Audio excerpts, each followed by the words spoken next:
Mao ni ang nahimo nga solusyon mga day katong time nga niundang na akong anak ko diaper mga day as mama single mom nga way kwarta kaya di na lagi siya mag diaper mga day tapos pila na gyud kalugas iyang short na bash pa kog maayo bayad yung mga sanina mga day kay wa gyud siya gamit.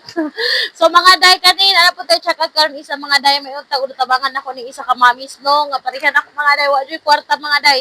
So kani siya mga day mo nito check out for today's video mga day boxer shorts para sa atong mga anak mga day pang lalaki ni mga day ha tapos dili ra mag 20 ako palit ani sa kong anak mga day. So kung gipalitan niya mga day katong pang 3 to 6, yes mga day, different color pero same design na siya mga day. Di na ako mag-arte-arte mga day kay lagi tag city ra halos ang isa kay ani mga day mag-arte pa ba ko. E kung hikuway kwarta so dili mag-arte-arte mga day. Kung di lang ka-arte mga day, okay na gid kay ni siya mga day sa dili ra mag 20 pesos ang isa mga day. So ang age ko napalit mga day is pang 3 to 4, nakuha lang na ako siya mga day og 99 pesos mga day.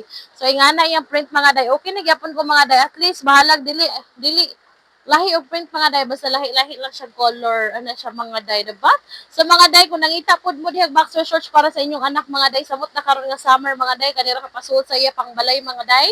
O the best kani karon mga day kay parte yung inita mga day kung gusto mo ani mga day nara ang link ani sa comment section or diya sa basket mga day i-check na ninyo mga day. Lahi-lahi og ages available di mga day.